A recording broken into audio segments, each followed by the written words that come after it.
খালিদিনা ফিহা লা ইয়াবগুনা আনহা হিওয়ালা। কারণ জান্নাত এমন এক নিয়ামতের নাম, আল্লাহ যাকে জান্নাত দেবে কোনোদিন সে জান্নাত থেকে বের হবে না, আল্লাহ বের করবেন না, সে বের হতে চাইবেও না।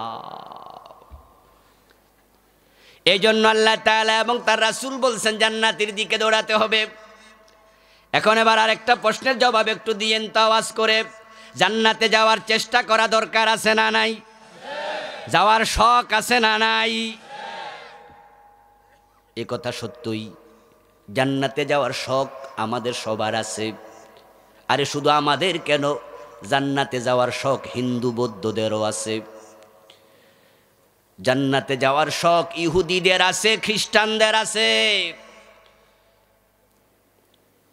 গরম লাগতেছে, হাত পাখা। হিন্দু ভদ্রলোকের দোকানে যাবেন, আপনাদের পাশে যদি কোনো বাজার থাকে, কোন হিন্দু ভাইয়ের দোকানে গিয়ে দেখবেন মরা বাবার ছবিটা দোকানের ওয়ালের মাঝে ঝুলাইয়া, গলার মাঝে একটা ফুলের মালা দিয়া, নিচে সুন্দর করে লিখে দিছে স্বর্গীয় সত্যেন্দ্র নারায়ণ দাস, স্বর্গীয় শ্যামল দত্ত। আছে এরকম স্বর্গীয় অমক, স্বর্গীয় তমক। হিন্দুদের দোকানে লেখা কোনোদিন কি দেখেন নাই? কথা বলতে হবে, দেখছেন কিনা? আমি তো আর সিলেটের খবর রাখি না, কুমিল্লা দেখছি, সিলেটও আসেনি। স্বর্গীয় মানে কি? স্বর্গে যাবে না, গেছে গা। এই স্বর্গীয় মানে স্বর্গে চলে গেছে। স্বর্গ আর বেহেশতের মাঝে আদৌ কোনো পার্থক্য নেই, শাব্দিক অর্থের পার্থক্য নেই, শুধু শব্দের পার্থক্য। আরবিতে বলে জান্নাত, ফার্সিতে বলে বেহেশত, সংস্কৃতিতে বলে স্বর্গ, বাংলায় বলে বাগান, ইংরেজিতে বলে হেভেন। আবু বকর জান্নাতি, হযরত ওমর বেহেশতি, দুইজন দুই জায়গায় না এক জায়গায়? এটাকে সংস্কৃতিতে বলে স্বর্গীয়।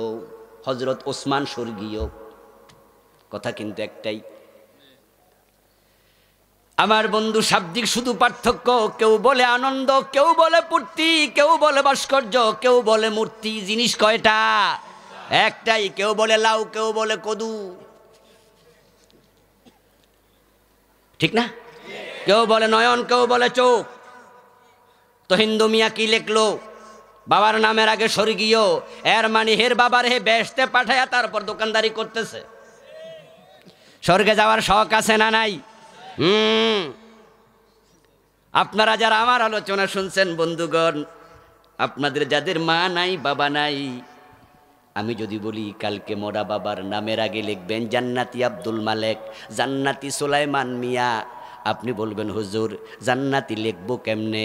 বাবা জান্নাতে যাক আমি চাই, কিন্তু জান্নাতি কেমনে লেখি? জান্নাতে নাও তো যেতে পারে।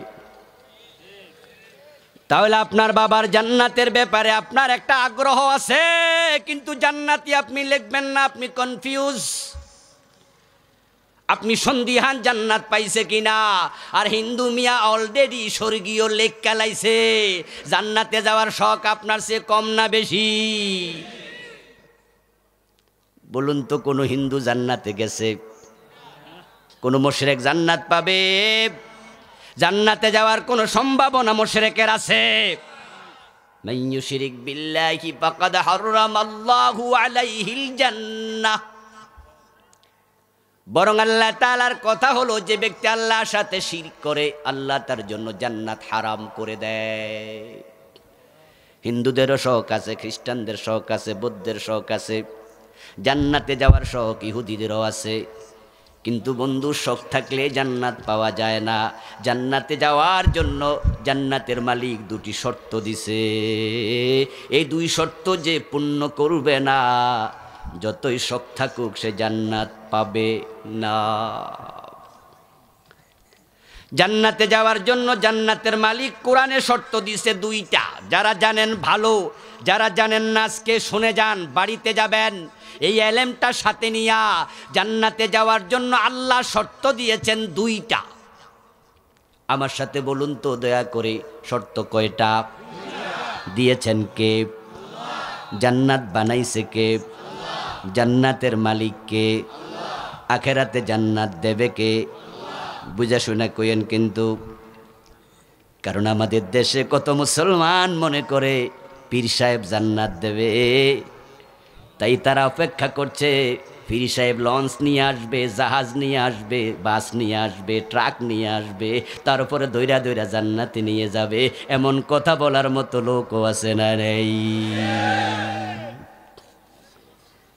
পীর সাহেব হুজুর জান্নাত দেবে, এই জন্য এখন আল্লাহরে আর সেজদা করে না, পীরের পায়ে করে।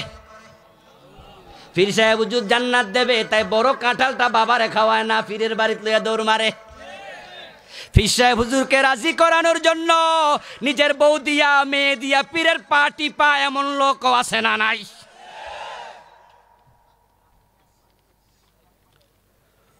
অথচ জান্নাত কোনো পীরের হাতে নয়, কোনো বুজুর্গের হাতে নয়, কোনো নবীর হাতেও জান্নাত নাই। আল্লাহ নবীরা যে জান্নাত পাবেন, নবীদের জান্নাতও কার হাতে? এজন্য হাসরের ময়দানে রাসূলুল্লাহ সাল্লাল্লাহু আলাইহি ওয়াসাল্লাম বলছেন, আল্লাহ যখন কাহার সুরত ধরে মানুষের সামনে বিচার করার জন্য প্রকাশিত হবেন, বয়ে আল্লাহর নবীগণ পর্যন্ত বলবে নফসি নফসি নফসি। ওপরের দিকে মাথা তুলে কোনো নবী পর্যন্ত তাকাবে না ভয়ে। ইয়াউমা ইয়াকুমুর রূহু ওয়াল মালাইকাতু সাফফান লা ইয়াতাকাল্লামুনা ইল্লা মান আযিনা লাহুর রহমান। আল্লাহর ফেরেশতারা পর্যন্ত কথা বলবে না। লা ইয়াতাকাল্লামুন, ফেরেশতারা কাতারবদ্ধ হয়ে দাঁড়ায় থাকবে। জিবরিল আমিন পর্যন্ত চুপ থাকবে আল্লাহর অনুমতি ছাড়া। সেদিন ভয়ে ফেরেশতারাও কথা বলবে না। কোরআনে আল্লাহ বলেন, ইয়াউমা ইয়াফিরুল মারউ মিন আখিহি ওয়া উম্মিহি ওয়া আবিহি ওয়া সাহিবাতিহি ওয়া বানিহি। সেদিন বাবা দেখলে ছেলে পালায়া যাবে, স্বামী দেখলে স্ত্রী পালায়া যাবে, ভাই ভাইয়ের পরিচয় দেবে না, সন্তান মা বাবার পরিচয় দেবে না, মা বাবা সন্তান দেখলে দৌড় মারবে। এই হলো কিয়ামতের হালত। বলেছেন কে? আরে ভাই, আল্লাহর নাম আসতে বলেন কেন? জোরে বলেন, বলেছে কে? এবার আপনার যে ফির আছে, সে আপনার বেহেশতে নেবে কইয়া দিছে, মুরিদ মুছে তেল দেয়, জান্নাতের কাঁঠাল খাবে, কষ যেন না লাগে, অথচ জুমার নামাজও পড়ে না। মাঝে মাঝে গাঁজা খায়, বিড়ি টানে। ওই মুরিদরা আপনি প্রশ্ন করবেন, কিরে বেটা জান্নাতে যাবি না নাকি? নামাজ কালাম ছেড়ে দিলি? মুরিদ মুস্কি হাসি দিয়ে বলবে, চাচা এই জান্নাত তো আগে কনফার্ম করে রেখেছি। বলিস কি রে, তুই তো জুমার নামাজও যাস না, কেমনে জান্নাত পাবি? তখন মুরিদ দোতরা কাঁধে নিয়ে গানে গানে শোনাবে, আছেন আমার মুক্তার, আছেন আমার ব্যারিস্টার, শেষ বিচারের হাইকোর্টেতে তিনি আমায় করবেন পার, আমি পাপী তিনি জামিনদার, টনটনা টনটন। এমন তো তারাওয়ালা বাংলাদেশে আসেনি? এই গানের গায়ক আছে না নাই? উনারা জামিনদারের উপর ভরসা করে বসে আছে। উনি গুনাহগার আবার স্বীকারও করে, তবে জামিনদার আছে, দৈরা নিয়া সেদিন আল্লাহর জান্নাতে দিয়া দিবে, যা জান্নাতে দিলাম। এজন্য উনি নামাজ কালাম ছাইরা মুছে তেল দিচ্ছে, কাঁঠাল খাবে জান্নাতে যাইয়া। অথচ আল্লাহ তাআলা বলতেছে, ছেলে দেখলে বাবা পালাবে, বাবা দেখলে ছেলে পালাবে, স্বামী দেখলে স্ত্রী পালাবে। একটু ভাবুন তো, যে পীরের উপর ভরসা করে আছেন, সে পীরেরও বউ আছে না নাই? সন্তান আছে না নাই? উনি নিজের সন্তান দেখলে কিয়ামতের দিন দাঁড়াবে না পালাবে? নিজের স্ত্রী দেখলে দাঁড়াবে না পালাবে? তো যে পীর নিজের বউ দেখলে, ছেলে দেখলে পলায়, আপনি মুরিদ, আপনি হের আশায় নাকি বসে আছেন, হে আপনারে জান্নাতে নিবে আজিব। এ জাতীয় পীরকে হাসরের ময়দানে টর্চলাইট দিয়েও খুঁজে পাওয়া যাবে না। এই জন্য আমার ভাইয়েরা, শুধু আশা করলে চলবে না। জান্নাতে যাওয়ার জন্য জান্নাতের মালিক আল্লাহ শর্ত দিয়েছেন দুইটা, ইন্নাল্লাযীনা আমানু ওয়া আমিলুস সালিহাতি কানাত লাহুম জান্নাতুল ফিরদাউসি নুজুলা। সূরা বুরুজের 11 নম্বর আয়াতে বলেছেন, ইন্নাল্লাযীনা আমানু ওয়া আমিলুস সালিহাতি লাহুম জান্নাতুন তাজরি মিন তাহতিহাল আনহার। নিশ্চয় যারা ঈমান আনবে এবং যারা নেক আমল করবে, লাহুম জান্নাত, আমি আল্লাহ ঘোষণা দিচ্ছি তাকে জান্নাত দিয়ে দেব। সুবহানাল্লাহ। আল্লাহ সত্য দিয়েছেন কয়টা? আরে ভাইরা বলেন না কয়টা? এখন আল্লাহ যা বলেন সেখানে কোনো ডিসকাউন্ট নাই, মনে রাখেন। 2 মানে 2, 2 মানে 2। আল্লাহ যা বলেন সেটা ফাইনাল, সেখানে কোনো ডিসকাউন্ট তালাশ করবেন না। ডিসকাউন্ট দেওয়ার অভ্যাস আল্লাহর মাঝে নাই। তিনি যা বলবেন সেটাই চূড়ান্ত। ওয়া কানা আমরুল্লাহি মাফউলা। সুবহানাল্লাহ পড়েন। কাদারাম মাকদুরা। তিনি যা বলবেন সেটা ফাইনাল। জান্নাত পেতে চাও, 2টি শর্ত মেনে নাও। একটু বলুন তো হুজুর ফরজ কয়টা? এই এত মানুষ কথা কয় না। হুজুর ফরজ কয়টা? মুখ ধুইলেন, হাত ধুইলেন, মাথা মাসে করলেন, শীত বেশি তাই ঠ্যাং দন নাই, ওযু হইছেনি? আচ্ছা, পা না ধুইয়া যদি আপনি নামাজ পড়ে পেলেন, শীত বেশি, পা ধুইলে একটু শীত বেশি লাগবে। 3 ফরজ তো মানছেন, নামাজ তো কিছু হইল আদায় হইব, ঠিক না? হবে। আল্লাহ ফরজ করছে কয়টা? ইসলাম বুঝবেন ভালো করে। আপনার আমলকে খাঁটি করুন। আখলিস দীনাক ইয়াকফিকাল আমালুল কলিল। বুঝে শুনে যদি চলো মুসলমান, তোমার কম আমল তোমার নাজাতের জন্য যথেষ্ট হয়ে যাবে। আর যদি না বুঝে সামনে চলো, লাভ হবে না, বিপদে পড়ে যাবে। আল্লাহ ফরজ করেছে ওযুর 4টা। লক্ষ্য করুন, ইদা কুমতুম ইলাস সালাতি ফাগসিলু উজুহাকুম, চেহারা ধোও। এরপরও আইদিয়াকুম ইলাল মারাফিক, হাত ধুইবা তোমার আঙ্গুলের মাথা থেকে তোমার কনুই সহ কনুই পর্যন্ত। সীমাটা দিলেন আল্লাহ। এখন ওযু করার সময় যদি আমার হাতে সামান্য জায়গা পানি না লাগে, ওযু হইবনি? আল্লাহর সীমা যতটুকু সবটাই পূর্ণ করতে হবে।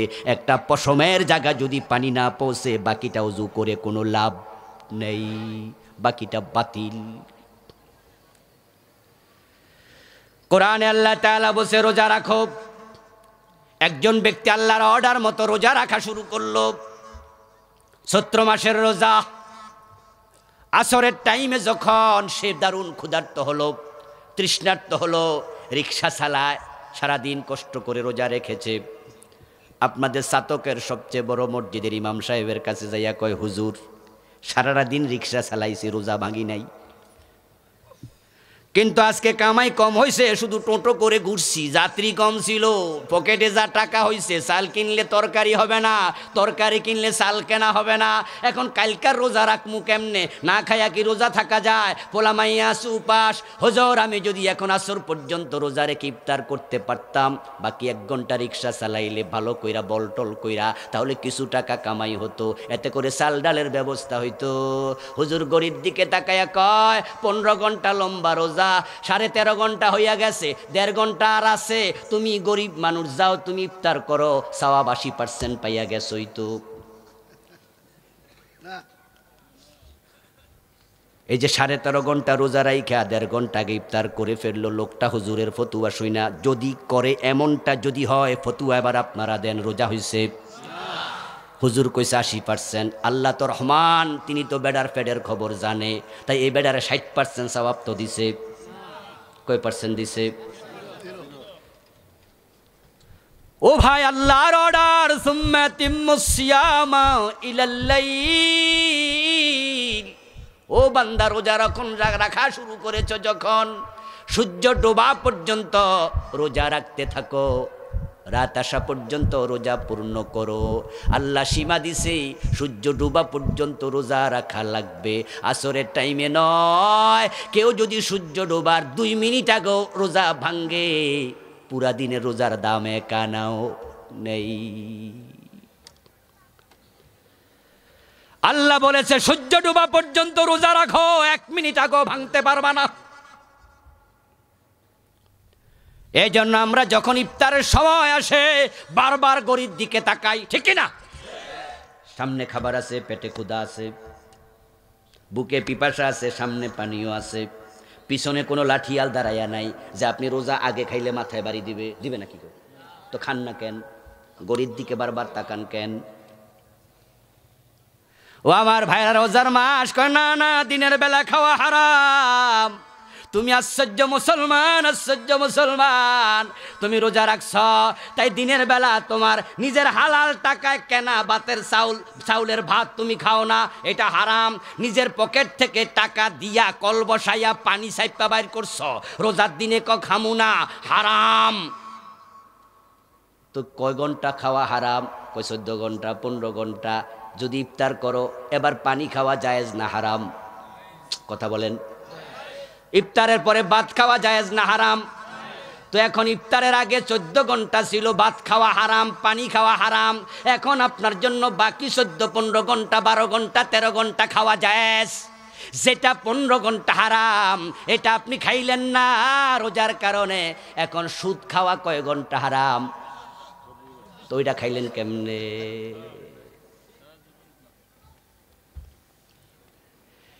আরে ভাই, রোজার সময় পানি খাওয়া হারাম। নিজে 20 টাকা দিয়া পানির বোতলটা কিনছি, বারবার গরিব দিকে তাকাইতাছি। আমি মুত্তাকি, আমার আল্লাহ কইছে সূর্য ডোবা পর্যন্ত পানি খাওয়া যাবে না। এখন আমি গরিব দিকে তাকাইয়া বুঝাচ্ছি, আল্লাহ দেখো তোমারে কত ভয় পাই, আমি কত বড় মুত্তাকি, অথচ রোজা রাইখা আমি আবার গোশ খাইছি। এই বুঝি তোমার ইসলাম? আল্লাহর জান্নাতে যাওয়ার জন্য আল্লাহর শর্ত পূর্ণ করো মুসলমান।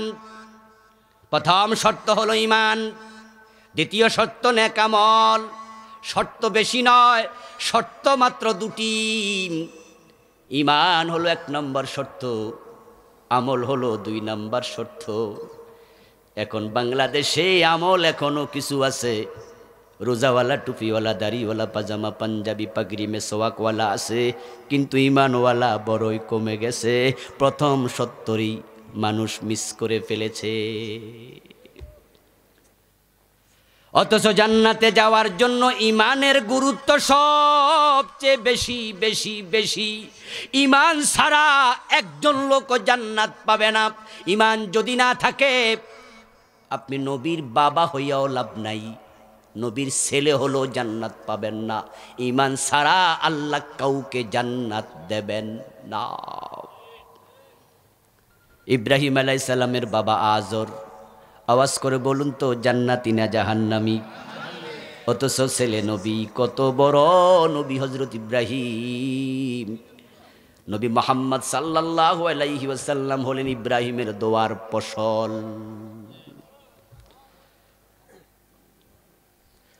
রাসূলুল্লাহ সাল্লাল্লাহু আলাইহি ওয়াসাল্লাম বলেছেন, হাসরের ময়দানে সব মানুষ উলঙ্গ উঠবে, হুফাতান ওয়া উরাতান ওয়া গুরলা।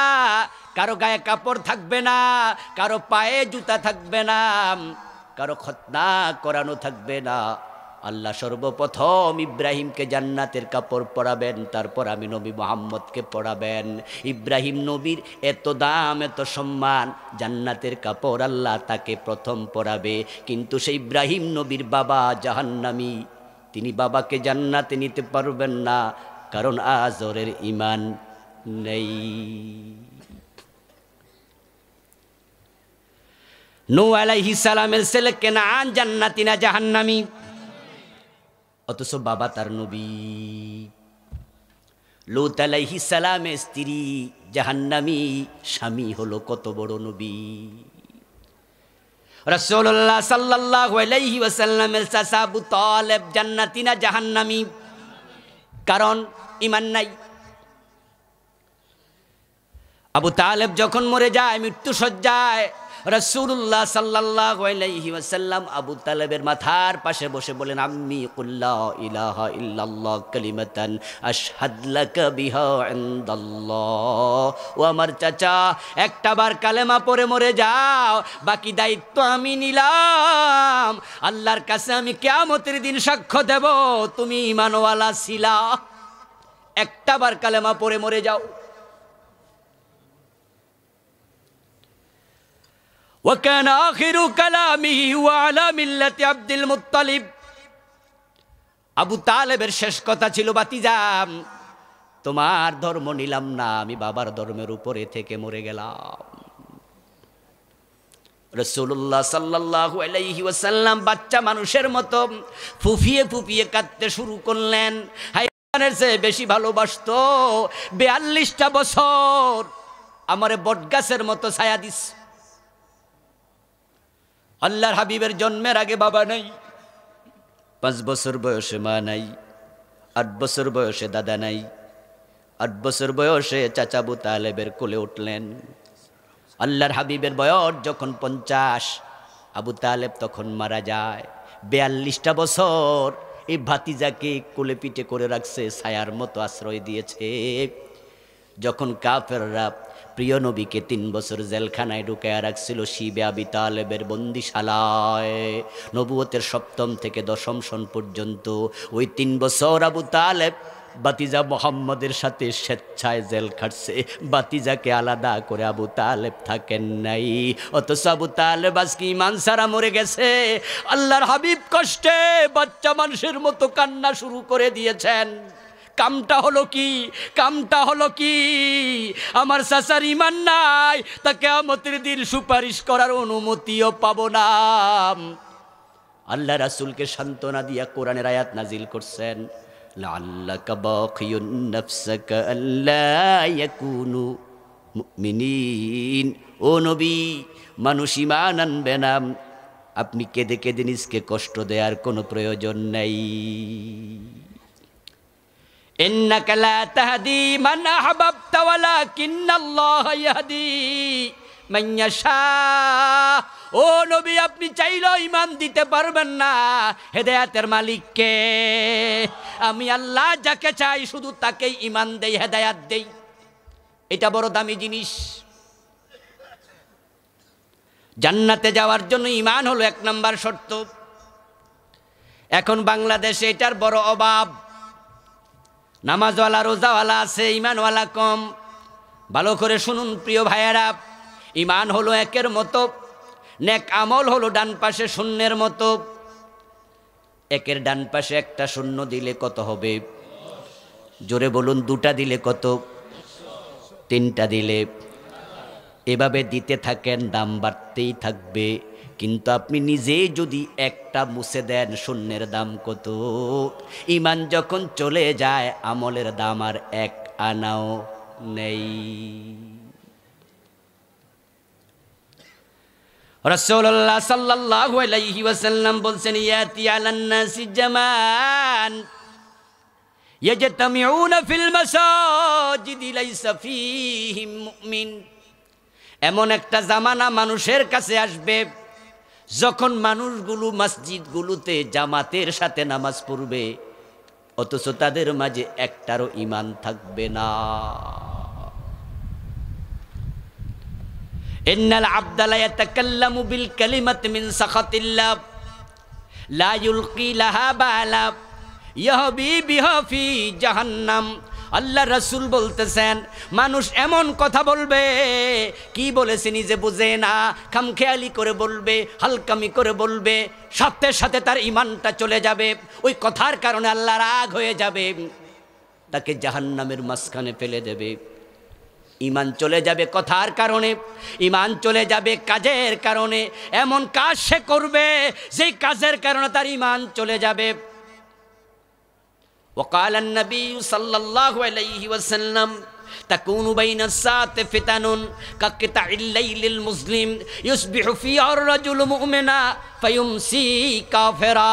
কিয়ামতের আগে এমন ফিতনা তৈরি হবে, মানুষ সকাল বেলায় মুমিন থাকবে, সন্ধ্যা বেলায় কাফের হয়ে যাবে। কাফের হতে হতে হতে হতে ঈমান হারা হতে হতে অবস্থা এমন হবে, মসজিদে লোকের অভাব নাই, কিন্তু ঈমানদার একটাও নেই। প্রিয় নবী সাল্লাল্লাহু আলাইহি ওয়াসাল্লামের এই ভবিষ্যৎবাণী বর্তমানে বাস্তবায়ন হয়ে গেছে।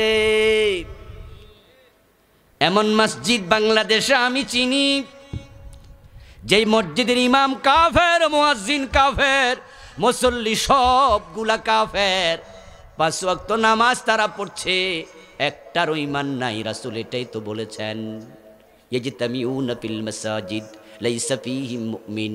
তারা মসজিদে জামাতে নামাজ পড়বে, একটারও ঈমান থাকবে না। এমন মসজিদ যদি আপনি চিনতে চান, আপনাকে আমি বলছি ঢাকার বকশীবাজারে চলে যান, ফজলে রাব্বি হলের বাম পাশে দেখবেন রাস্তার সাথে আছে কাদিয়ানীদের মসজিদ। কাদিয়ানীদের মসজিদে নামাজি আছে না নাই? ইমাম মুয়াজ্জিন আছে না নাই? আজান একামত আছে না নাই? ইমামও কাদিয়ানি, মুয়াজ্জিনও কাদিয়ানি, মুসল্লিও কাদিয়ানি, নামাজ পড়ে 5 ওয়াক্ত, ঈমান আছে কয়জনের? আল্লাহর হাবিবে হাদিসটি বলেছেন 1400 বছর আগে, বাস্তবায়ন হলো এই মাত্র কয়শো বছর আগে, 150 বছর আগে। গোলাম আহমদ কাদিয়ানের জন্ম 1835 সালে, তার মৃত্যু 1908 সালে। আজ থেকে 150-200 বছর আগে কাদিয়ানির জন্ম হয়েছে। রাসূল হাদিস বললেন 1400 বছর আগে শুধু গোলাম আহমদ কাদিয়ানকে নবী মনের করার কারণে নামাজ পড়ার পরও একদল লোক কাফের হয়ে গেছে। কারণটা কি? কাফের তারা কেন হলো? অথচ তাদের আজানের মাঝে আছে আশহাদু আল্লা ইলাহা ইল্লাল্লাহ, তাদের আজানের মাঝে আছে আশহাদু আন্না মুহাম্মাদার রাসূলুল্লাহ। তারা 5 ওয়াক্ত নামাজ পড়ে, টুপিদারি সব আছে, কালেমা পড়ছে লা ইলাহা ইল্লাল্লাহু মুহাম্মাদুর রাসূলুল্লাহ। এরপর আমরা ফতোয়া দিচ্ছি তারা কাফের। কারণ আছে না নাই? আচ্ছা আমার ভাইয়ারা, যেই লোকটা মসজিদে গিয়ে আল্লাহর সেজদা দেয়, ওই লোকটাই যদি আবার দরবারে গিয়ে পীরের পায়ে সেজদা দেয়, লোকটা মুমিন না মুশরিক?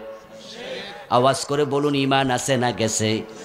অথচ এমন লোক কি জুমার দিন মসজিদে যায় না, সে আবার আল্লাহরে নামাজ পড়ে সেজদাও দেয়, অথচ তার ঈমানটাই নেই। ঈমান চলে যাবে, মানুষের বিভিন্ন চিন্তা লালন করবে, চিন্তার কারণে ঈমান যায়, আমলের কারণে ঈমান যায়, কথার কারণে ঈমান যায়। ঈমান চলে যাবে 3 ভাবে। সকালে মুমিন থাকবে, সন্ধ্যাবেলায় কাফের হবে, নামাজি থাকবে, মুমিন থাকবে না। আবার বলছি শোনো, ঈমান যদি না থাকে তোমার আমলের দাম আল্লাহর কাছে 1 আনাও নাই।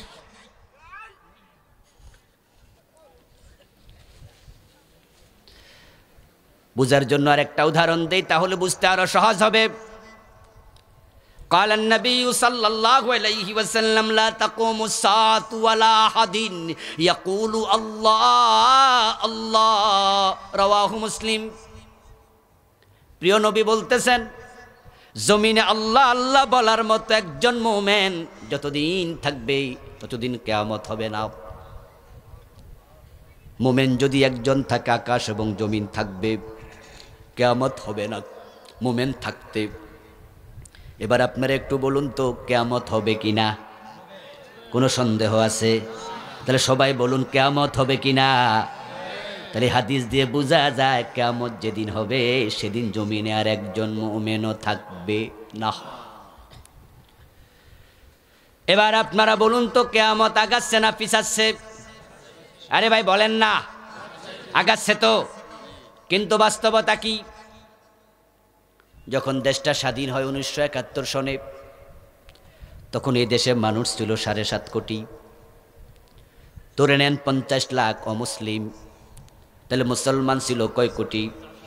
কথা বলেন না ভাইরা, 7 কোটি। এখন চলছে 2022 সন, মানুষ হয়ে গেছে প্রায় 18 কোটি। 2 কোটি বাদ দেন অমুসলিম, তাহলে মুসলমান আছে কয় কোটি? আচ্ছা 10 বছর পরে এটা কমবে না আরো বাড়বে? 20 বছর পরে। অথচ হাদিস হলো একজন মুমিন থাকলে কিয়ামত হবে না। আপনারা বললেন কিয়ামত দিন দিন আগাচ্ছে, কিন্তু মুসলমান তো দিন দিন বাড়তেছে, তো শুধু বাংলাদেশের ঠেলাই তো কিয়ামত বন্ধ, ঠিক না? হ্যাঁ, আমরা যেমনে বাড়তেছি কিয়ামত কেমনে? আমরা তো 16 কোটি এখন আছি, কয়েকদিন পরে 20 কোটি হয়ে যাব। এইভাবে 20 বছর পরে 30 কোটি, 50 বছর পর হয়ে যাব আমরা নিজেরা 60-70 কোটি। কিয়ামত আইবোটা কেমন? আমরা ধাক্কায় তো ফিসে যাবে। আসলে বাস্তবতা তা নয় মুসলমান। তোমার ভোটার লিস্টিতে নাম থাকলে তুমি মুমিন নও, মুসলমান নও। মুসলমান হওয়ার জন্য তোমাকে 3টা কাজ থেকে বিরত থাকতে হবে। 3টা কাজ করলে মানুষের ঈমান চলে যায়। নামাজ পড়েও লাভ নাই, রোজা রেখে লাভ নাই, কিচ্ছু লাভ নাই। 1 নাম্বার হলো কুফর করবেন না, কুফর করলে ঈমান থাকবে না। 2 নাম্বার হলো শিরিক করবেন না, শিরিক করলে ঈমান থাকবে না। 3 নাম্বার হলো মুনাফিকি করবেন না, মুনাফিক হলে ঈমান থাকবে না। কাদিয়ানি কাফের হয়েছে কেন? তারা কুফরি করেছে। পীরের পায়ে সেজদা দিয়া লোকটা ঈমান কেন হারাইছে? সে শিরিক করেছে। আব্দুল্লাহ ইবনে উবাই রাসূলের হাতে কালেমা পড়ো জাহান্নামী, কারণ সে মুনাফিক ছিল। ঠিক কি না? 3টা কাজ করলে ঈমান চলে যাবে। এখন বাংলাদেশে মুসলমান 16 কোটি। আমি কইল কে 92% নাকি মুসলমান? মোটেও না, মোটেও না। ঈমান হারার অভাব নাই। প্রকৃত মুসলমান যদি 51% থাকতো, অনেক আগে বাংলাদেশ কোরআনের আইনে চলতো।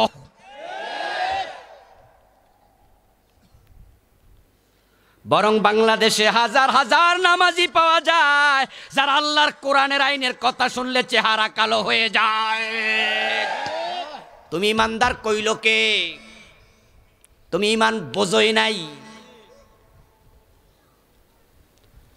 এই কথাগুলো কাউকে কষ্ট দেওয়ার জন্য বলছি না। প্রিয় ভাই, নিজেকে খোঁজো, নিজেকে। তোমার কবরে আমি যাব না, আমার কবরে ভাই তুমি যাবে না। তোমার আমলের জবাব তোমার সন্তানও দেবে না।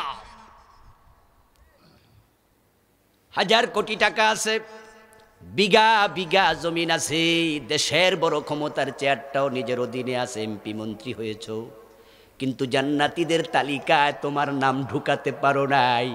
তোমার মতো হতবাগা কাঙ্গাল জমিনে আর নেই। ও দোস্ত, এই টাকা পয়সা তোমার সাথে কিচ্ছু যাবে না। এখন চোখ বন্ধ হোক। গতকালকের পত্রিকায় দেখলাম বাবা মারা গেছে। বাবার লাশটা লাশবাহী গাড়িতে, প্রিজিং করা গাড়ির মাঝে বাড়ির সামনে নিছে। মানুষ জানাজায় আসছে, বাবার জানাজা হবে। সন্তানরা বাবার চাকরি থেকে পাওয়া 50 লাখ টাকা পেনশন নাকি ব্যাংকে রাখছে, ওইটা লইয়া 5 জন সন্তান কিলাকিলি করতেছে। বাবার লাশের খবরও নেই। 40 ঘন্টা পরে, 40 ঘন্টা পরে ওই হুজুর বলছে 40 ঘন্টা পরে। আমি খবর সবটা পড়ি না, আমি হেডলাইন পড়েছি। তোমার সম্পদ, তোমার সম্পদ চোখ বন্ধ হলে আর তোমার নাই। কোটি টাকা মালিক হয়ে লাভ কি? তুমি চোখ বন্ধ করো। শিলা কুরিয়ার কম্বলে ঘুমাইতা, দামি বেডশিট বিছানায় ছিল, অনেক নরম বালিশ ছিল, রুমে এসি ছিল। চোখটা তোমার এখন বন্ধ হোক। আপন জনেরা তোমার কবর একটা পাতলা বিছনা চাদরও দেবে না। আলেমরা বলবো অনুমতি নেই। বরং তোমার সাথে দুনিয়ার সম্পদের সম্পর্ক শেষ। তোমার হাতের ঘড়ি, তোমার হাতের আংটি, পকেটের মানি ব্যাগ তোমার আপনজনেরা খুলে রেখে দেবে। তোমার সাথে 2 টাকার একটা কম দামি আংটিও যেতে দেবে না। এটা হাত থেকে খুলে ফালাইয়া দেবে, বুঝাইয়া দেবে দুনিয়ার সম্পদ কবরে যায় না।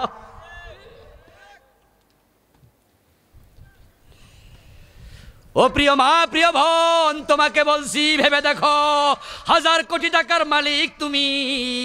চোখ বন্ধ হলে তোমার নাকের ফুল, কানের দুল, গলার চেন, হাতের বালা তোমার আপনজনেরা টেনে টেনে খুলতে খুলতে তোমার সালোয়ার কামিজ পর্যন্ত খুলে রেখে দেবে, কিচ্ছু দেবে না।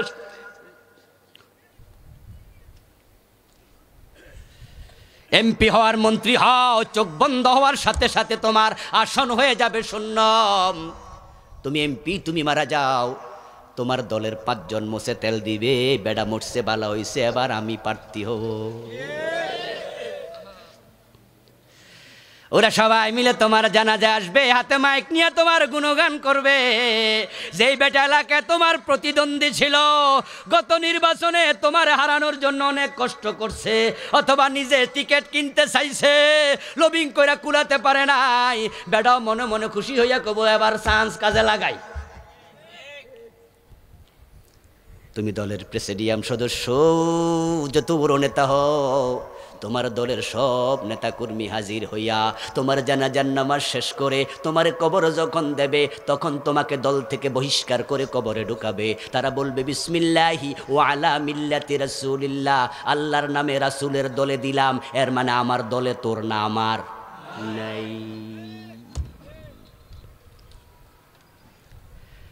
তাহলে টাকাও নাই, ক্ষমতাও নাই, কবরে জান্নাতও নাই, আছে ডাকি শুধু লাঠির ফিটা আর জাহান্নামের আগুন, ঠিক কি না? তুমি হতবাগা কাঙ্গাল। এই জন্য ভাই ইমান বাঁচাও, ইমান বাঁচাও, ইমান বাঁচাও। কুফর করলে ইমান চলে যায়। কাদিয়ানি কুফরি করেছে, আমরা সবাই মিলে ফতোয়া দিলাম তারা কাফের। কাদিয়ানি কেমনে কুফরি করলে এবার কোরআন থেকে শুনুন। আল্লাহ তাআলা কোরআন মাজিদে বলছেন, মা কানা মুহাম্মাদুন আবা আহাদিম মির রিজালিকুম ওয়ালাকির রাসূলুল্লাহি ওয়া খাতামান নবিয়্যিন। আমার নবী মুহাম্মদ তিনি শেষ নবী। কে বলেছেন? জোরে বলুন, কে বলেছেন? রাসূলের পরে কোনো নবী হবে? কোন নবী হওয়ার সম্ভাবনা আছে? কিন্তু কাদিয়ানিরা বলে গোলাম আহমদ কাদিয়ানও নাকি নবী। তারা পবিত্র কোরআনের 4টি অক্ষরের সাথে দ্বিমত করছে, বিক্রয় করছে। খা আলিফ তামিম, খাতামান নবিয়্যিন। আমার আল্লাহ কোরআনে কয় আমার নবী মুহাম্মদ শেষ নবী, তারা বলছে না না কাদিয়ানিও নবী। নামাজ 5 ওয়াক্ত পড়ছে, রোজাও রাখছে, হজও করছে, জাকাতও দিচ্ছে, টুপিও আছে, দাড়িও আছে, একামতও আছে, আজানও আছে, কিন্তু ঈমান। এখন এবার আপনারা বলুন তো, এমন যদি আমরা কারো কেউ হই, কোরআনে 2-4 অক্ষর আমরাও না মানি, ঈমান আছে না গেছে? আছে না গেছে? ঈমান মানে হলো, প্রিয় ভাই শোনো ভালো করে, জীবনে আর দেখা নাও হতে পারে, দূরে মাহফিল কম রাখি, খুব কম। এই মাহফিলটা আজকে 2-3 বছর ধরে আমাদের খাইরুল হাসান রফিক ভাই, আপনাদের এলাকার কৃতি সন্তান, মিশিগানে থাকে, আমেরিকা। ওনার বাসায়ও আমি আমেরিকায় 2 বার গেছি 2 সিজনে। উনি নিজেও আমার বাসায় ঢাকায় ফার্ম গেটে গিয়েছে, ওই ভাই সহ। অনেক দিন অনুরোধ করে মাহফিলটা রেখেছি, উনি বারবার বলাতে আমি দূরে আসি না। আমি একটা মাদ্রাসায় পড়াই, 8:30টায় ক্লাস, তাই ক্লাসে ফাঁকি যত কম দেয়া যায়, মানুষের হক নষ্ট করলে তো আল্লাহ ধরবো না। যদিও পুরা মাসে চাকরি করে 40,000 টাকা বেতন পাই, কিন্তু মাহফিল একটাতে তো আরও বেশিও মানুষের দেয় না। কিন্তু এরপর আমি ক্লাসকে প্রাধান্য দিই, যেহেতু এটা মানুষের হক, নষ্ট করা ঠিক হবে না। এরপরও কিছু মানুষ তো ভুল হয়ে যায়, চেষ্টা করি ক্লাস যেন কম মিস করা যায়, তাই দূরের মাহফিলে আসি না। আপনাদের সাথে আর দেখা হবে কিনা তাও জানি না, এজন্য ওয়াজগুলো কলবে করে বাড়ি নেবেন। কাদিয়ানি 4টা অক্ষর মানল না, আমরা সবাই বললাম তোরা কাফের কাফের কাফের। কিন্তু কাদিয়ানিদের বাড়িতে যায় জিজ্ঞাসা করেন, ও কাদিয়ানি তোমরা কাফের তোমরা জানোনি? এরা কব লাড়িলো বেড়ার দৌড়ানি মার, এই আমরা কাফের তোরে কইছে কেডা? যে বেড়া পীরের পায়ে সেজদা দেয় বেড়ার আমরা কই মুশরিক, তোর ঈমান নাই। এখন ওই বেড়ার বাড়ি যায় কয়েন তোমরা যারা পীরের পায়ে সেজদা দাও তোমরা কিন্তু ঈমান হারা, ওরা আপনারে উল্টা দৌড়ানি মারবে। কুল্লু হিজবিম বিমা লাদাইহিম ফারিহুন। এই খবর তো আল্লাহ 1400 বছর আগে কোরআনে দিছে, সব দল নিজেরে ভালো মনে করবে।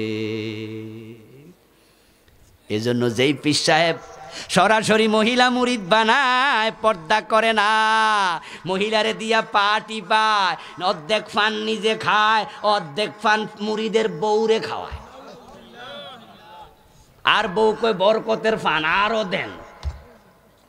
আপনি যাইয়া বলেন, ও মিয়া তোমার ফিট তো ভণ্ড, চোখ বড় করে ধমক মেরে বলবে কি কইলা?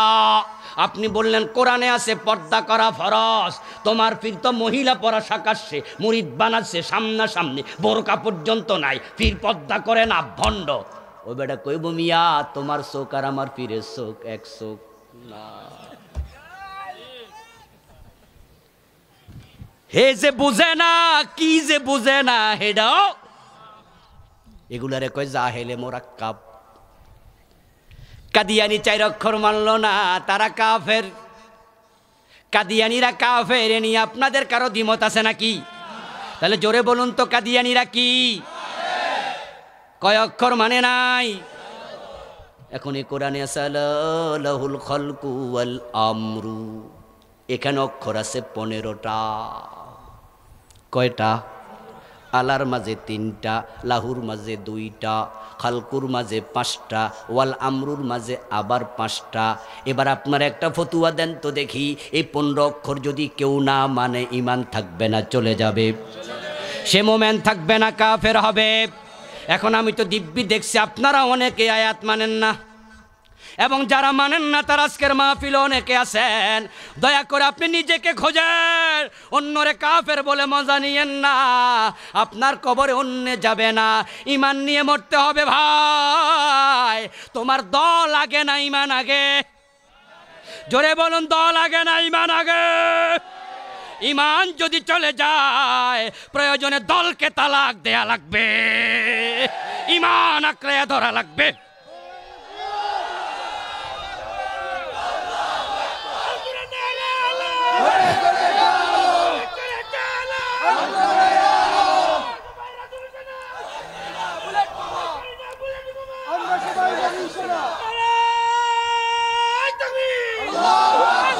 আমার বন্ধু, আমরা আগে মুসলিম, তারপরে বাকি পরিচয়, ঠিক কিনা? কারণ ইমান আমার সবচেয়ে বড় ধন, ইমানের মতো দামি সম্পদ পৃথিবীতে আর নাই। আমরা যেহেতু বাংলাদেশের লোকেরা অতি রাজনীতি করি, তাই কথাগুলো বলছি। যখন এই আমি আমেরিকায় যাই আলোচনা করার জন্য, পৃথিবীর অন্য দেশে যাই, তখন রাজনীতির কোনো ওয়াজ করি না, কারণ ওখানে আমাদের দেশের মতো নয়।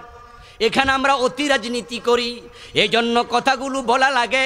আজকে আওয়ামী লীগে আছেন, কালকে বিএনপির এমপি হতে পারেন, বিএনপির মন্ত্রী আওয়ামী লীগে গিয়ে মন্ত্রী হতে পারে, জাতীয় পার্টির মন্ত্রী অন্য দলে মন্ত্রী হতে পারে, দল চেঞ্জ করে অন্য জায়গায় যাওয়া যায়, কিন্তু ইমান পরিবর্তনের কোনো সুযোগ থাকে না। এটা আমার চিরস্থায়ী ঠিকানা, এটা আমার মূল জায়গা।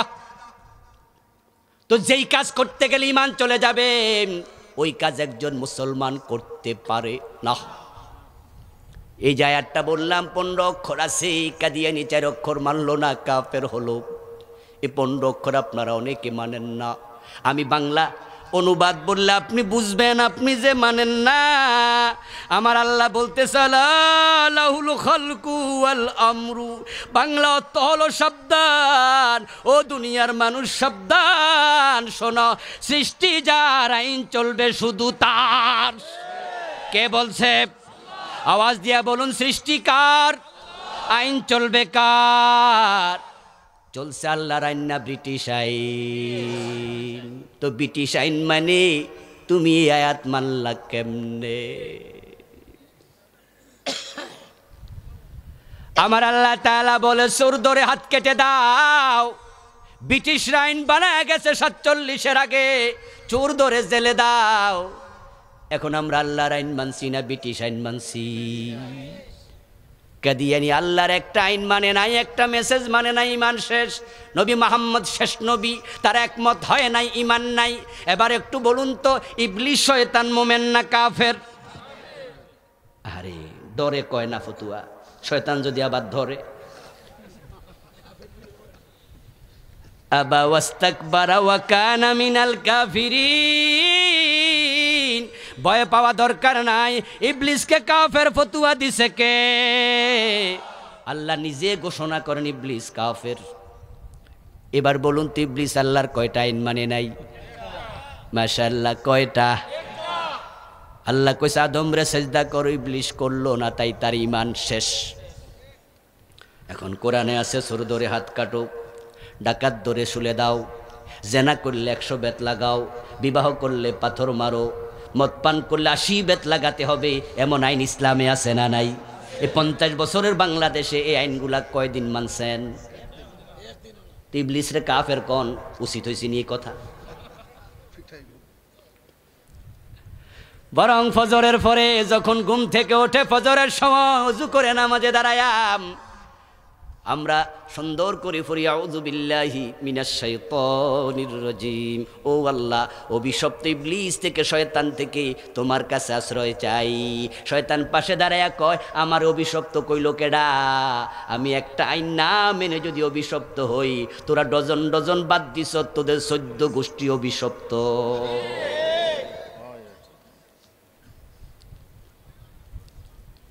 আমাদের অবস্থা হলো আমরা চালুনি হইয়া সুঁয়ের দোষ খুঁজতেছি। পিঠা বানানোর আগে চাল যখন ভাঙ্গানো হয়, গুঁড়ি করা হয়, তখন চালকে এরকম করে করে ইয়ে করা হয়। এদেশে কি কয় এটারে? চালুনি। চালুনির ভিতরে ছিদ্র কয়টা আছে? সুঁয়ের পিছনে কয়টা?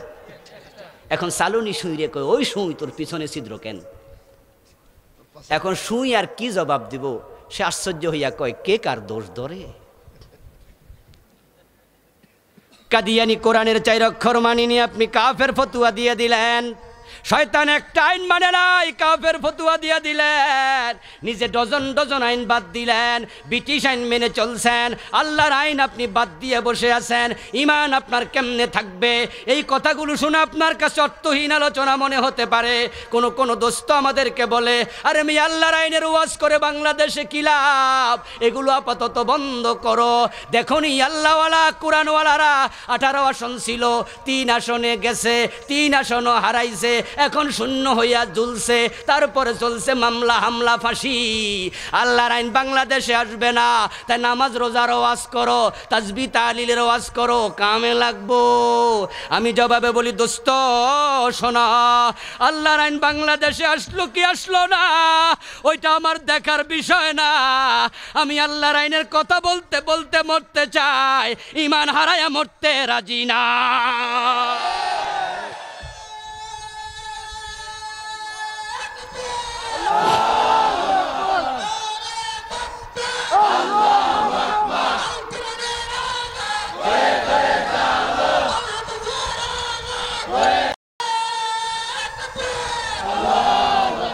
আমার প্রিয় ভাই, যে আল্লাহর আইনের কথা বললাম, ওই আল্লাহ আমার একা, ঠিক না? আপনাদের না। যে কোরআনের কথা বললাম, ওইটা আমার নিজের একা কোরআন। তা আমি তো আপনার আল্লাহর কথাই বললাম, যে আল্লাহ আপনারও রব, আমারও রব। আমি তো সেই কোরআনের আইনের কথা বললাম, যে কোরআন আমারও কিতাব, আপনারও। তাহলে আপনি আমার উপর মনে মনে রাগ করতেছেন কেন? আপনি কেন ভাবছেন আমি পলিটিক্স করি? আপনি কেন ভাবছেন হুজুর রাজনীতির ওয়াজ করতেছে? যদি আপনার অন্তরে এটা ঢোকে, আল্লাহর কসম আপনার অন্তরে ঈমান নাই। আপনি আবার কালেমা পড়েন। আমি জানি না আপনার অন্তরের খবর, আপনি জানেন না আমারটা। আল্লাহ যদি আপনার হয়ে থাকে, তাহলে আমি যদি বাজারে একটা মাইক হাতে নিয়ে দাঁড়ায়া 1000 মানুষের সামনে আপনার বাবার প্রশংসা করি, আপনার কানে আওয়াজ যায়, কোনো একটা মানুষ জানি আমার বাবার প্রশংসা করতেছে, আপনি দৌড় মাইরা যাবেন, কেডারে? আমার দিকে তাকায় আপনি ভাববেন, এ হুজুরও তো জীবনও দেখি নাই, কিন্তু আমার বাবারে চিনে কেমনে? আমার বাবারে তো প্রশংসা মানুষের সামনে কেমনে করে? বলুন তো, আপনি খুশি হইয়া আমার 1 কাপ চা খাওয়ানোর সম্ভাবনা আছে না নাই? তা আমি তো আল্লাহর, আল্লাহ আপনারও আমারও, আমি তো আপনার আল্লাহর আইনের কথা কই, তো আপনি তো আমারে চা না খাওয়াইবেন, মনে কষ্ট পাইছেন কেন? আপনার বাবার প্রশংসা শুনে আপনার পাশের বাড়ির এক বেড়ার লগে আপনার মামলা চলতেছে জমি লইয়া, কথা বুঝিয়েন। আমি বাজারে মাইক নিয়ে আপনার বাবার প্রশংসা করতেছি, ওই বাড়ির পাশে যার সাথে আপনার বাবার আপনার জমিন লইয়া মামলা চলে, আপনার বাবার প্রশংসা শুই না বেড়া কি খুশি না বেজার? কারণ সে আপনার বাবার দুশ্মন, আপনাদের পরিবারের দুশ্মন। ও প্রিয় ভাই বুঝো, যদি আল্লাহর আইনের কথা বললে তোমার অন্তরে ভালো না লাগে, তুমি বুঝবা নিজের অজান্তে তুমি আল্লাহর দুশমন হয়ে গেছো।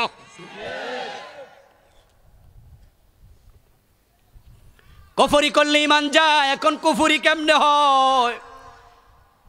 একটি নতুন বই লিখছি, নাম দিছি ঈমান কুফর ও নেফাক।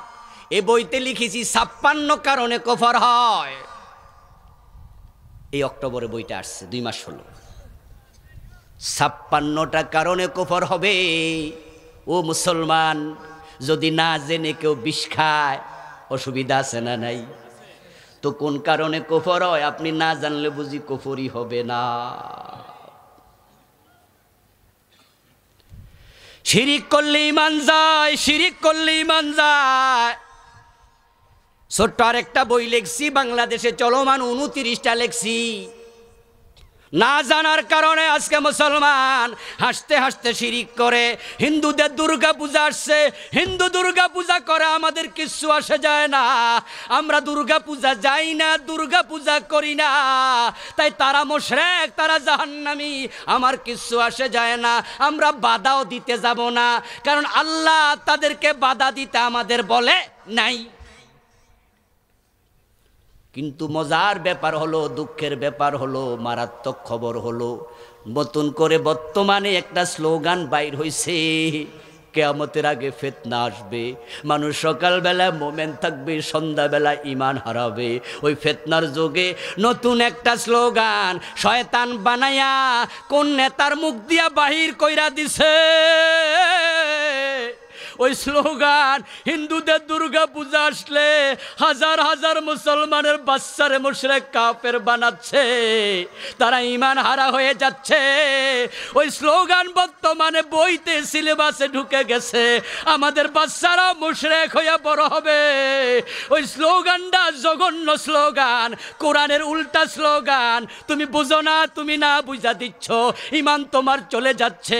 ওই জঘন্য স্লোগানটা হলো ধর্ম যার যার, উৎসব সবার। এটা বললে ঈমান সাথে সাথে চলে যায়। আপনি বলবেন হুজুর কেন ঈমান যায়? কারণ হলো কোরআনের উল্টা স্লোগান দিছো। আল্লাহ কয় মুহাম্মদ শেষ নবী, কাদিয়ানি কয় না, উল্টে গেছে, ঈমান শেষ। আল্লাহ কয় আদম রে সিজদা করো, ইবলিস কয় না, তার ঈমান শেষ। এর মানে দাঁড়ালো এই কোরআনের উল্টা কিছু বলার অধিকার আমাদের নাই। আল মুমিনু কাল জামালিল আনিফ হাইথুমা কিদা ইনকাদ। রাসূলুল্লাহর হাদিস, আল্লাহর হাবিব সাল্লাল্লাহু আলাইহি ওয়াসাল্লাম বলে, তুমি যদি মুমিন হও তুমি আর স্বাধীন থাকবা না, মনে যা আসা তা বলবা না, মনে যা আসা তা করবা না। তুমি হবা ওই উটের মতো যে উটের নাকের ভিতরে তার মালিক রশি ঢুকাইয়া দিছে। কি সুন্দর উদাহরণ রাসূল দিলেন, আর কেমনে বুঝাইতেন আপনারা একটু বলুন তো আওয়াজ করে। ওটের নাকের ভিতরে মালিক যদি রশি ঢুকাইয়া দেয়, ওটা মন মতো চলতে পারে নাকি? এখন মালিক টানে যেদিকে এক কদম দেবে সেদিকে, উল্টা পাল্টা করলে তার নাকের মাংস ছিঁড়ে যাবে। এই জন্য আল্লাহ বলছে, মা কানা লিল মুমিনিন ওয়ালা মুমিনাতিন ইযা কাদাল্লাহু ওয়া রাসূলুহু আমরান আইয়াকুনা লাহুমুল খিয়ারাতু মিন আমরিহিম। আল্লাহ এবং রাসূল যা বলবে ও মুমিন, নারী হওয়ার পুরুষ হও, তুমি মানতে এমন বাধ্য সেই উটের মতো, মানবো কি মানবো না এই চিন্তা করার অধিকারও তোমার আর নাই।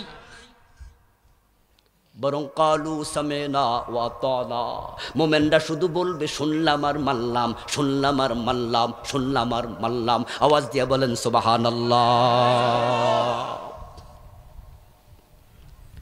এখন আল্লাহ তাআলা স্লোগান দিছে কোরআনে। কি স্লোগান এবার শুনুন, যারা পারেন আমার সাথে পড়ুন, লাকুম দীনুকুম ওয়ালিয়াদিন। আরেকবার পড়ুন, লাকুম দীনুকুম ওয়ালিয়াদিন। বাংলা অর্থ হলো তোমাদের ধর্ম তোমাদের, আমাদের ধর্ম আমাদের।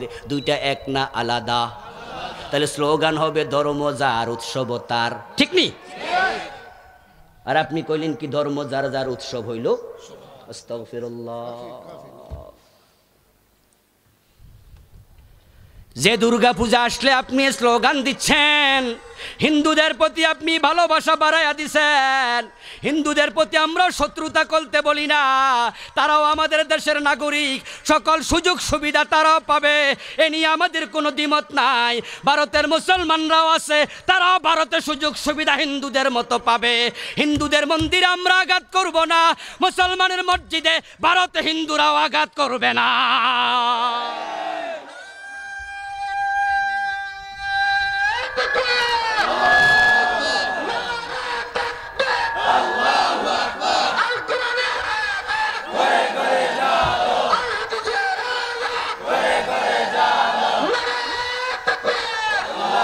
আমার বন্ধু হিন্দুদের দুর্গা পূজা তারা করুক, আমাদের আপত্তি নাই। আমরা বেশি যে বেশি দাওয়াত দিতে পারি, জোর করতে পারবো না। যদিও কিছু মুসলমান অতি আবেগ দেখাইয়া মাঝে মাঝে পেছ লাগাইয়া দেয়। আমি বলি কে বা কারা কুমিল্লার হিন্দুদের মন্দিরে গত বছরে দুর্গা পূজার সময় একটা মূর্তির পায়ের মাঝে কোরআন রাখছে? এটা লইয়া অনেক জায়গায় হামলা মামলা হয়েছে, মন্দির আক্রমণ করা হয়েছে। আমি সুস্পষ্টভাবে আমার জুমার দিন আমি জুমার আলোচনায় বলেছি, ইসলাম তোমাকে অনুমতি দেয় নাই। অপরাধ করবে যে শাস্তি পাবে শুধু সে, লা তাজিরু ওয়াজরাতুন বিজরা উখরা। আল্লাহর ঘোষণা, একজনের অপরাধে অন্যকে শাস্তি দেয়া যাবে না। তো কুমিল্লার মন্দিরে যদি কেউ বা কারা কোরআনের অপমান করে, পুলিশ সেটা বের করবে, গোয়েন্দা সংস্থা বের করে তারে শাস্তি দেবে। কিন্তু এজন্য তো তুমি বগুড়ার মন্দির আক্রমণ করতে পারো না, ইসলামে অনুমতি নাই। হিন্দুরা হিন্দুদের ধর্ম পালন করবে, আমরা আপত্তি করতে যাব না, বাধা দিতে যাব না, দাওয়াত দিতে যাব যদি সম্ভব হয়। কিন্তু তুমি যখন অতি আবেগ দেখায় ধর্ম যার যার উৎসব সবার, তুমি ইসলামকে অপমান করেছ।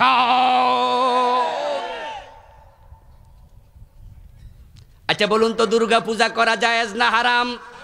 কথা বলতে হবে। মূর্তি পূজা হারাম না জায়েজ? ছোট হারাম না বড় হারাম? ইন্না শিরকা লাযুলমুন আযীম, এর চেয়ে বড় গুনার নাই। আচ্ছা, যদি কোনো ছেলে মেয়ে কোথাও জেনা করে আর আপনি সেখানে যাই এখন শুভেচ্ছা স্বাগতম সামনে আগাও, ইমান থাকবো? জেনা করা কবিরা গুনাহ, উৎসাহ দেয়া কুফর। কথা বুঝছেন? একজন ছেলে রাস্তার মোড়ে দাঁড়াইয়া দাঁড়াইয়া মদ খাচ্ছে, আর আপনি তাকে বলেন বাজান চালাইয়া যাও। ও বেটা মদ খাইয়া হবে ফাসেক, আর আপনি আওয়াজ করে হলেন কাফের। কেন কুফরি হয়? আমি লিখেছি বইতে। এটা হচ্ছে হারামকে হালাল বানানো। এটা একটা, আল্লাহ যা হারাম করেছে তুমি হারাম মানতে বাধ্য, এটাকে হালাল বানাইবা, তোমার ঈমান। অথচ আপনি শিরিককে স্বাগত জানান। পুরান ঢাকায় গেলাম একবার এরকম দুর্গা পূজার সময়, কোন কাজে, আমি থাকি ফার্ম গেটে। পুরান ঢাকায় গিয়েছি, যাইয়া দেখি বিশাল এক ব্যানার লাগাইছে, শারদীয় দুর্গা পূজার শুভেচ্ছা আলহাজ আব্দুল কাদের।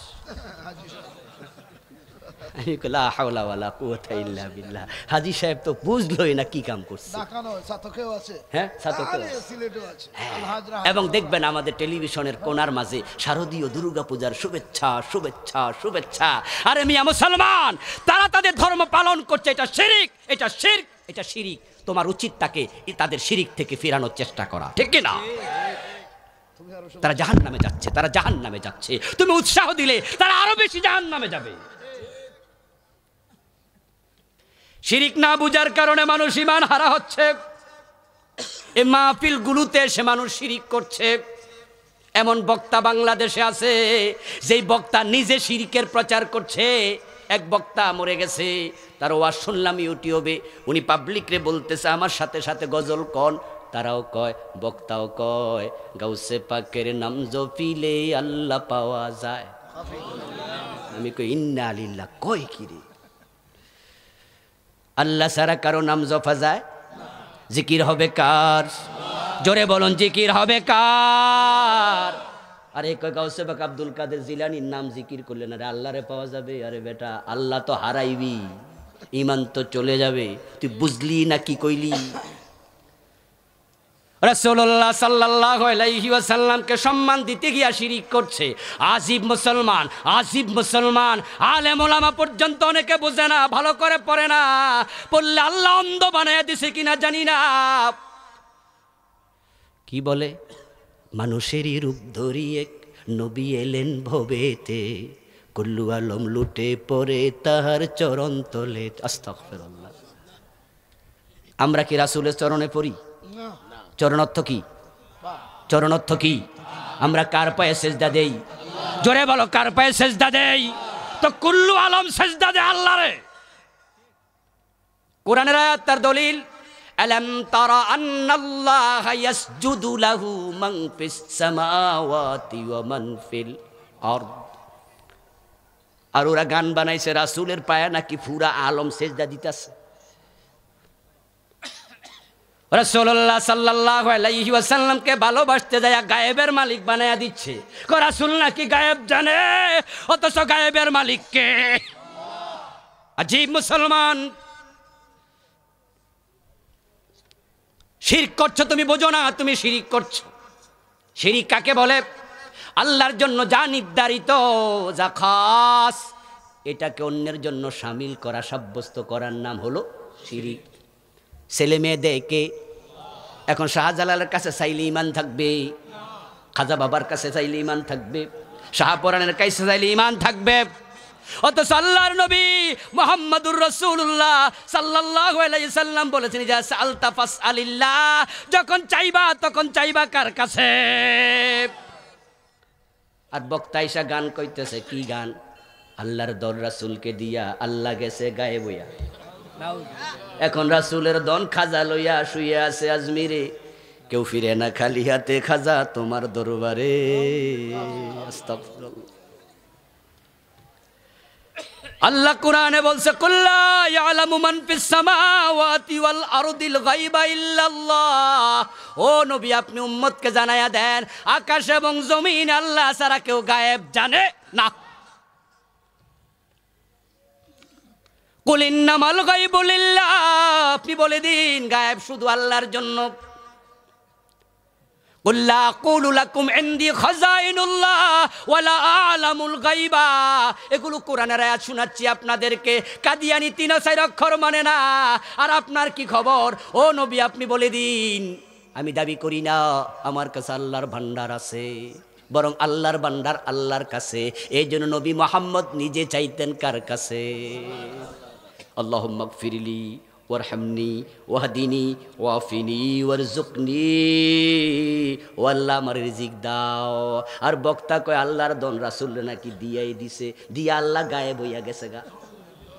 আবার রাসূলের দন রাসূলের কাছেও নাই, এটা কারে দিয়া দিছে? মাইনুদ্দিন চিশতি রহমতুল্লাহ আলাইহি খাজা বাবারে। আবু বকর, ওমর, ওসমান আলী কারোরে দিল না। ইমাম বুখারী, ইমাম আবু হানিফারও দিল না, দিছে খাজা বাবারে। আবেগে আবেগে তারা ইমান হারাচ্ছে। ঈসা আলাইহিস সালামের উম্মতেরা আবেগ দেখাই ইমান হারাইছিল। ঈসা নবী মায়ের কোলে বলে বসেছে, ইন্নী আব্দুল্লাহ আতানিয়াল কিতাবা ওয়া জাআলানি নবিয়্যা। ও মানুষেরা শোনো, আমি হলাম আল্লাহর গোলাম। আর খ্রিস্টানরা কয় না, ঈসা ইবনুল্লাহ, ঈসা আল্লাহর ছেলে। বেশি আবেগ দেখাইছে, ইমান শেষ। এখন শিরিক করছে আবেগে পয়রা। রাসূলকে বলে উনি মানুষই না, কি ফেরেশতা? কই না। কি জিন? আরে না। তো কি? কই কিও না। রাসূলের মানুষ স্বীকার করবা না, তোমার ঈমান শেষ। তুমি কোরআন অস্বীকারী। কোরআনে আছে কুল ইন্নামা আনা বাশার। ও নবী, আপনি বলে দিন আমি মানুষ। এবার কয় রাসূল মানুষ, তবে নূরের তৈরি। নূরের তৈরি কয়ে লাভ কি? দাম বেড়ে যাবে, তাই নাকি? মাটি বললে দাম কমে যাবে। কয় হ্যাঁ, এখন ভালোবাসা বাইরা গেছে, রাসূলরে নূর বানাইছে, অথচ নূরের তৈরি ফেরেশতা মাটির তৈরি আদম রে সেজদা দিছে। আল্লাহ বুঝাইছে আল্লাহর কাছে নূরের চেয়ে মাটির দাম বেশি। আদম রে বানাইছে কি দিয়া? আরে কথা কন না, কি দিয়া? আর ফেরেশতা বানাইছে কি দিয়া? তো কে কারে সেজদা দিল? কে কারে সেজদা দিল? রাসূলুল্লাহ সাল্লাল্লাহু আলাইহি ওয়াসাল্লাম মিরাজ থেকে এসে বলেন, আমি মিরাজে গিয়েছি, মসজিদ আকসা, তারপরে আকাশ, তারপরে সিদরাতুল মুনতাহা।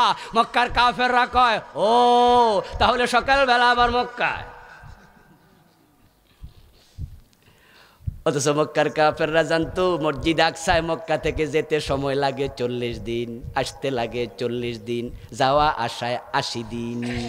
আসমানে যাইবো এরা বুঝেই না, আসমান বাদ দেও, এখন প্রশ্নের উত্তর দাও, 80 দিনের রাস্তা এক রাইতে কেমনে কি? এজন্য কাফেররা হাততালি দেয়, তারা হাসে আর মাতামাতি করে কয়, মুহাম্মদ আগে পাগল কইছি, এখন যে পাগল হে নিজে কইতাছে। নাউজুবিল্লাহ। আবু বকরকে ডাকো তাড়াতাড়ি। আবু বকরকে বুঝাইতে পারলাম না মুহাম্মদ পাগল। আস্তাগফিরুল্লাহ। ইয়া আইয়ুহাল্লাযী নুযিলা আলাইহিয যিকরু ইন্নাকা লামাজনুন। কোরআনের আয়াত। কাফেররা বলতেছে, ও নবী মুহাম্মদ, আব্দুল্লাহর ছেলে, তোমার উপর নাকি কোরআন নাজিল হয়। আমরা বলতেছি তুমি পাগল, তুমি পাগল। আবু বকরকে তাড়াতাড়ি ডাকো।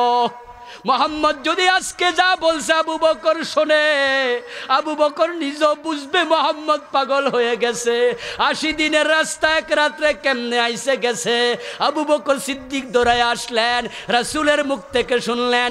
রাসূল হাতিমে কাবায় দাঁড়ায় আছে, আবু জেহেল সহ অনেক লোক একসাথে।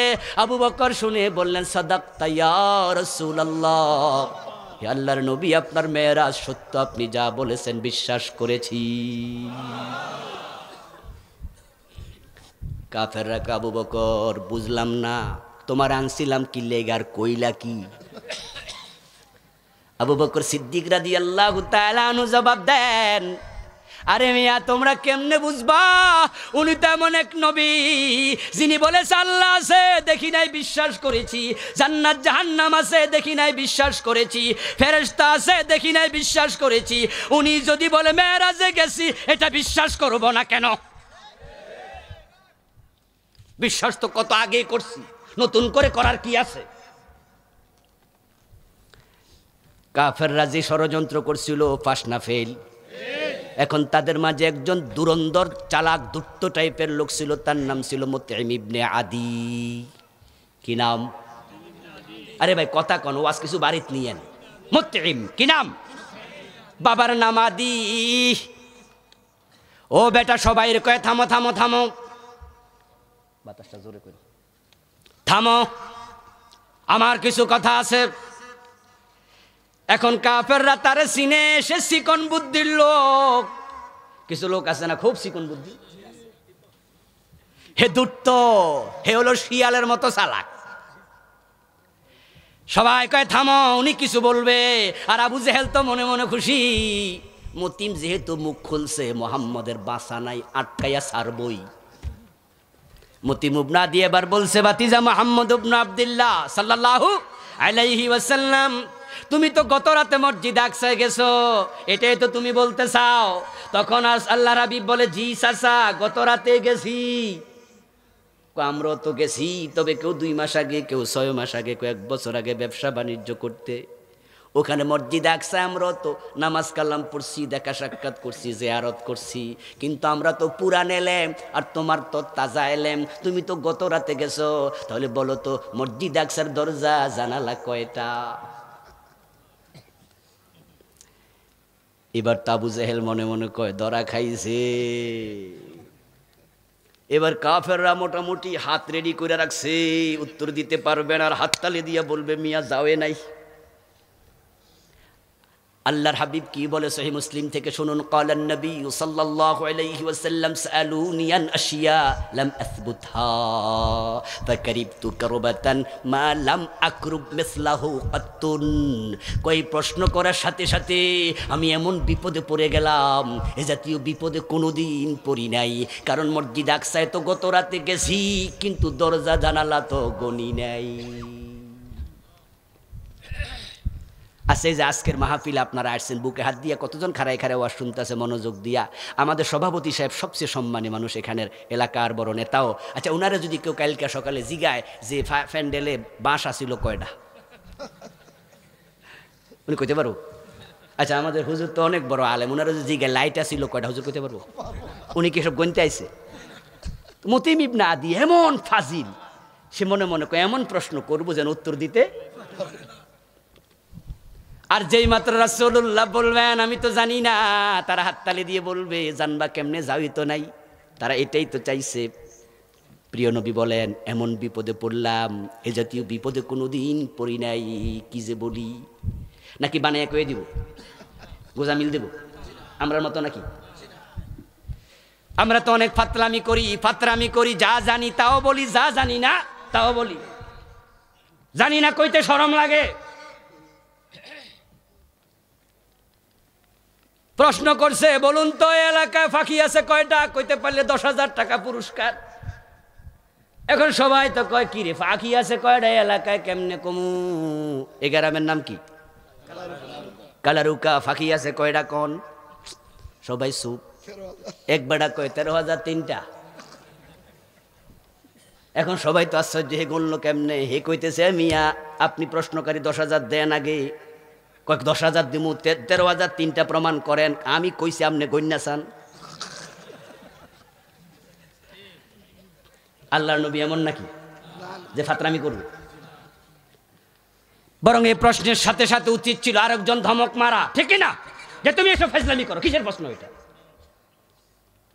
আল্লাহর হাবিব ভাবছেন কি বলি। ফাজাল্লাল্লাহু লিল বাইতুল মুকাদ্দাস ফাতাফিকতু উখবিরুহুম আন আয়াতিহি ফানজুরু ইলাইহি। হঠাৎ করে দেখি আমার আল্লাহ পুরা বাইতুল মুকাদ্দাস আমার সামনে হাজির করে দিয়েছে।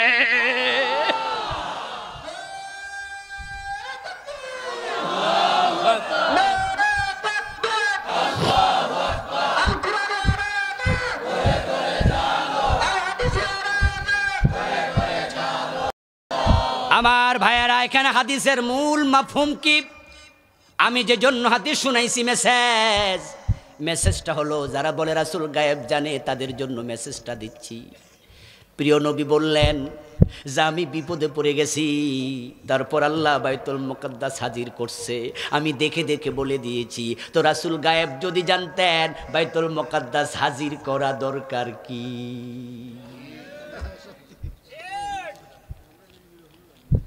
ও ভাইরা, খায়বারে একজন মহিলা রাসূলুল্লাহর মাংস খাওয়ানোর দাওয়াত দিয়া, গোশত খাওয়ানোর দাওয়াত দিছে, ছাগল জবাই করছে। ওই ছাগলের মাংসের সাথে বিষ মিশাইছে, রাসূল রে খাওয়াইছে। সাহাবী একজন খাইয়া মইরা গেছে। রাসূল গায়েব জানলে সাহাবী বিশর রাদিয়াল্লাহু তাআলা আনহুকে মরতে দিতেন নাকি?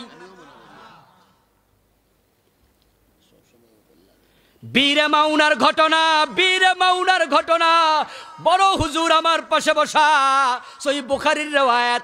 70 জন বড় বড় সাহাবীকে আল্লাহর হাবিবের কাছে আয়েশা নিয়ে গেছে, রাআল যাকওয়ান উসাইয়া, 3 গোত্রের লোকেরা। ও নবী, আমরা ইসলাম গ্রহণ করেছি, হাজার হাজার মুসলমান হয়েছি, আমাদের বাড়ি অনেক দূর, অমুক গোত্রের লোক আমরা। যদি কিছু আলেম আমাদের কাছে পাঠাইতেন, আমরা তাদের থেকে ইসলাম শিখতাম। বিশ্বনবী বিশ্বাস করলেন সরল মনে। 70 জন বড় বড় সাহাবী পাঠাইছে। ওই মাউনা নামক কোপের কাছে পৌঁছার সাথে সাথে তারা 3 গোত্রের লোকের আগ থেকে তলোয়ার নিয়ে রেডি। 70 জন সাহাবীকে জায়গায় জবাই করে দিয়েছে।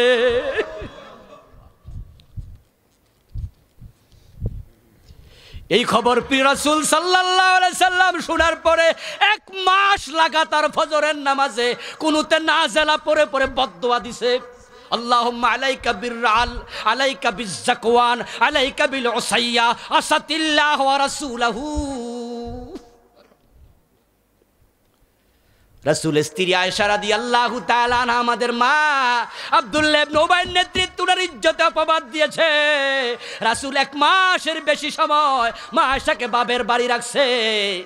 পরে সূরা নূরের আয়াত নাজিল করে আল্লাহ কইছে তোমার স্ত্রীর দোষ নাই, সে নিষ্পাপ, তখন বাড়িতে আনছে। রাসূল গায়েব জানলে সূরা নূরের আয়াত নাজিল হওয়া কি দরকার? উনি তো আগে জানতো।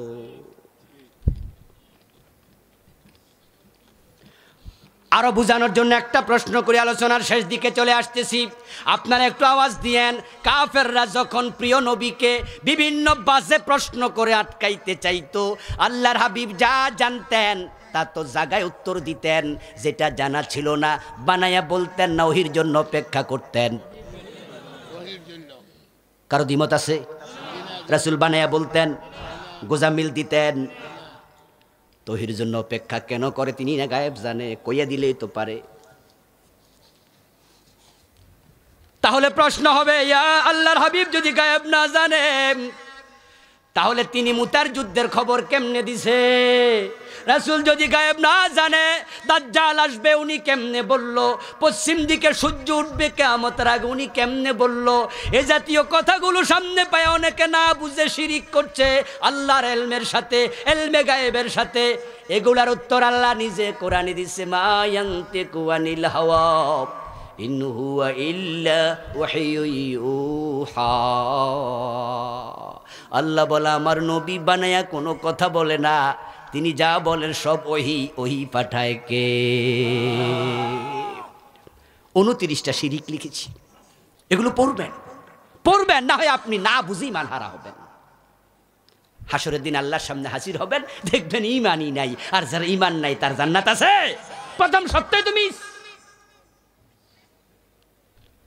বলবেন আল্লাহ আমার জান্নাত কই? আল্লাহ বলবে তোমার কিসের জান্নাত, ইমানই তো নাই। আর আপনি বলবেন আল্লাহ এই কথা বললে কাজ করলে ইমান যা, আমি তো জানতাম না।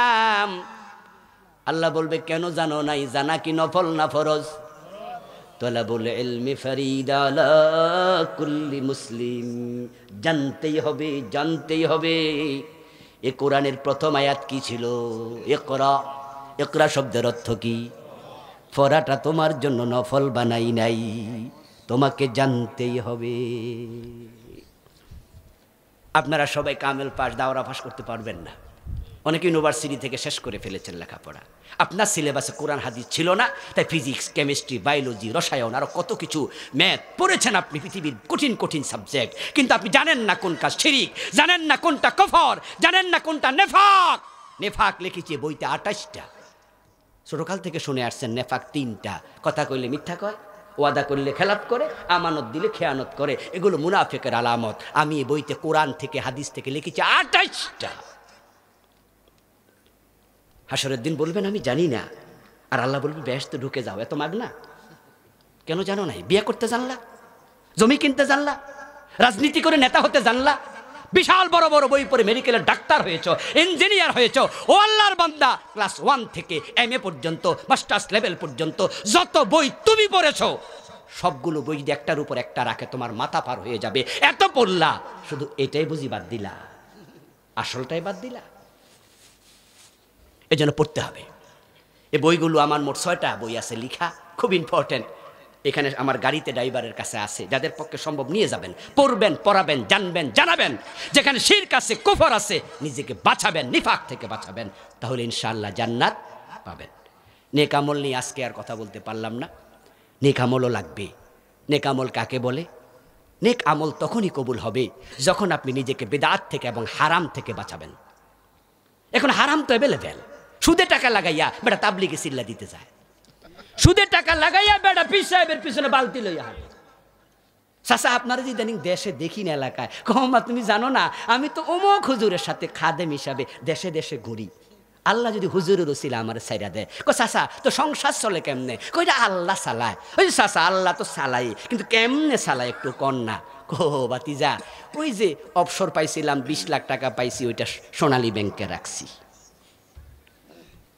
অবসরে 30 লাখ টাকা জনতা ব্যাংকে রাখছি, মাসে মাসে কিছু পাই, এটা দিয়ে আল্লাহ চালায়। সুদের টাকা তোমার আল্লাহ চালায় না। সুদে টাকা লাগাইয়া তুমি গেছো হজ করতা, সুদে টাকা লাগাইয়া তুমি গেছো তাবলিগে চিল্লা দিতা, সুদে টাকা লাগাইয়া তুমি ইসলামী আন্দোলনের কর্মী হইয়া দেশে রাস্তায় নামছো জিহাদ করতা। সুদ খাওয়া মায়ের সাথে জেনা করা সবচেয়ে ছোট অপরাধ। من أكل درهم ربا وهو يعلم أنه أشد من 36 زينة জেনে শুনে 1 টাকা সুদ খাওয়া 36 বার জেনা করার গুনাহ, 36 বার জেনা। 1 টাকা সুদ খেলে 36 বার জেনা, 100 টাকা সুদ খেলে 3600 বার জেনা, 1000 টাকা সুদ খেলে 36,000 বার জেনা। তুমি কিসের নেকামল করছো? হারাম খাইলে ইবাদত কবুল আর হয় না। কাবার ভিতরে ঢুকে দোয়া করো, ইয়া রব্বি ইয়া রব্বি ইয়া রব্বি মাতআমুহু হারামুন মাশরাবুহু হারামুন মালবাসুহু হারামুন গুজিয়া বিল হারাম ফান্না ইউস্তাজাবু লিযালিকা। যতই দোয়া করো, হজে যাইয়া কাবার সাদু উঠা দোয়া করো, হারাম খাইলে দোয়া কবুল হবে না। قال النبي صلى الله عليه وسلم من اشترى ثوبا ب10 دراهم فيه درهم حرام لم يقبل الله له صلاته ما دام عليه। 10 দিরহাম দিয়ে কাপড় কিনেছেন, 1 দিরহাম হারাম ঢুকেছে, এ কাপড় পরে যতই নামাজ পড়ো 1 রাকাত আর কবুল হবে না। আমল আমল আমল, হারাম মুক্ত আমল করো। আরেকটা শর্ত হলো বেদাত মুক্ত আমল। বাংলাদেশে চলমান 38টা বেদাত লিখেছি বইতে, 38টা এমন বেদাত আছে আপনি নিজে করছেন, অথচ হাদিস হচ্ছে ইন্নাল্লাহ লা ইয়াকবালু লিসাহিবি বিদআতিন সালাতান ওয়ালা সাওমান ওয়ালা হাজ্জান ওয়ালা উমরাতান ওয়ালা সারফান ওয়ালা আদলা। বেদাত করবা, নামাজ রোজা হজ যাকাত ইবাদত সাদাকা কিচ্ছু কবুল হবে না। ওয়াজটা মনে একটু কঠিন হয়ে গেছে না? কঠিন হওয়ার কিছু নেই। ওয়াজ কি আমি নিজে বানাইছি? কে বলেছেন? আল্লাহ এবং তার রাসূল। পরিহার করুন, বেঁচে থাকুন। উস্তাদ বলেছে কিছুক্ষণ আগে, তাকওয়া তাকওয়া তাকওয়া। হযরত আলী এর জন্য বলেছেন আল আমালু বিতানজিল আল কানাআতু বিল কালিল। এরপর আরেকটা কি? এর আগে একটা আল খাউফু বিল জালিল ওয়াল ইস্তিদাদ লিয়াউমির রাহিল। আপনি আমি মন মতো ইসলাম বানাতে পারবো না। আপনার মাথার মাপে আপনার টুপি, আপনার গায়ের মাপে আপনার জামা। কারণ মাথা আপনার, টুপি আপনার, গা আপনার, জামা আপনার। ইসলাম আপনার মাপে হবে না, ইসলাম কোরআন সুন্নাহর মাপে হওয়া লাগবে। ওটা মন মতো আমল করা চলবে না। কুল ইন কুনতুম তুহিব্বুনাল্লাহ ফাত্তাবিউনি ইউহিব্বুকুমুল্লাহ। আসুন সম্মানিত ভাইয়েরা, যা বললাম আল্লাহ সপ্রথমে আমাকে, যারা আপনারা শুনলেন সকলকে আমল করার তৌফিক দিন। আমরা ঈমান আমল নিয়ে মরতে চাই। যদি ঈমান আমল নিয়ে মরতে পারি, জান্নাতের আবার সিঁড়িতে সবার দেখা হবে ইনশাআল্লাহ। আল্লাহ তাআলা আমাদের সকলকে দ্বীনের জন্য কবুল করুন। এই মাহফিলকে আল্লাহ আরো স্থায়ী করুন, দীর্ঘস্থায়ী করুন। আজকে সভাপতি, আজকের মেহমান সকলকে আল্লাহ কবুল করুন, আমিন। হাযা মা ইনদি ওয়াল ইলমু ইনদাল্লাহ আলাইহি তাওয়াক্কালতু ওয়া ইলাইহি উনীব। ড্রাইভার সাহেব থেকে বইগুলো নেয়ার আবেদন রেখে আমি